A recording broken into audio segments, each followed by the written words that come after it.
Hey, hello. I'm Debbie Peterson of Getting to Clarity, and I'm popping in today to talk about purpose in career.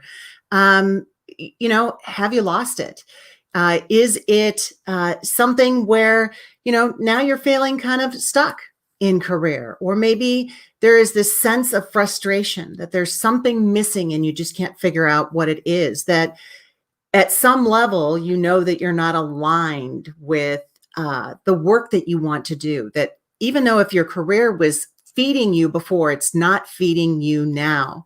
That maybe it feels a little bit like a grind. Those are all indicators that you have an opportunity in front of you. So it's actually a good thing.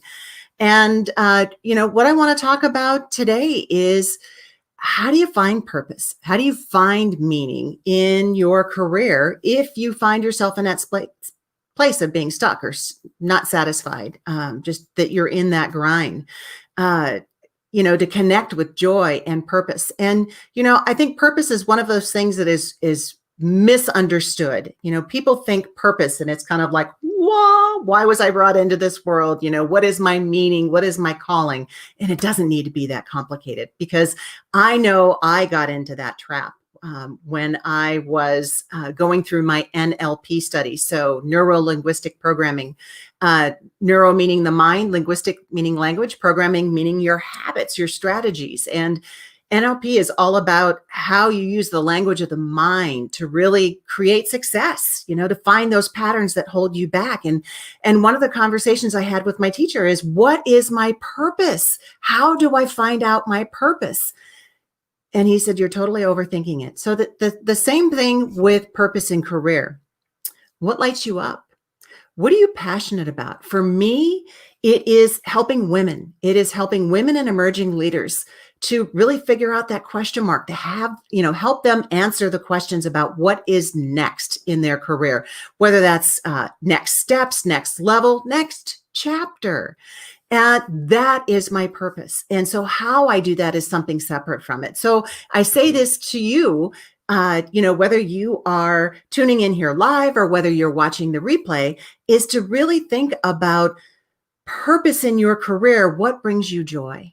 And today I want to give you some strategies that can help figure that out. So especially as women in leadership and, serving other people, always being out watching, supporting, helping to influence others in the direction, the vision of the leadership, you're always expending, you're always putting out there, and maybe at the expense of yourself, that you're not supporting yourself as much. And so if you feel disconnected, if you don't feel aligned, then that's an indicator for you that you've got an opportunity to explore. And even as an emerging leader coming into leadership, coming into a career, how do you do it in a way that's aligned with you, in a way that has purpose and meaning for you?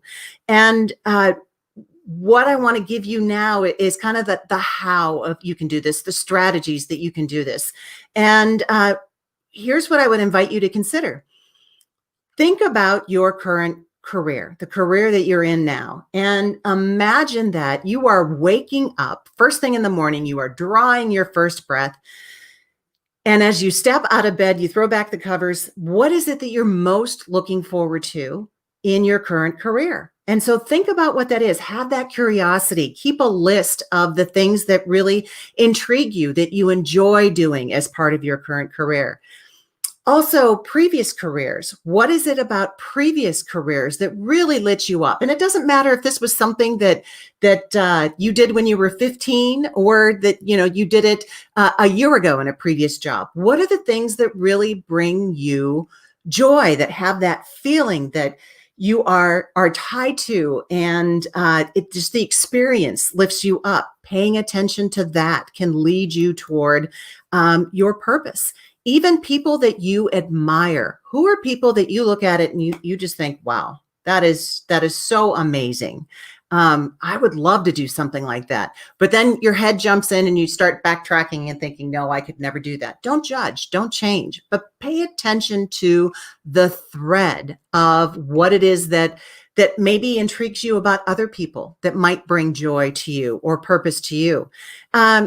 And another question I would invite you to consider is, what is it that you care about? What are the things that you care about? Is it education? Is it the arts? Is it ecology? Is it children? Is it women and the gender gap or gender parity? What are the things that you care about, deeply care about? And how can you bring those into your careers? How can you connect those?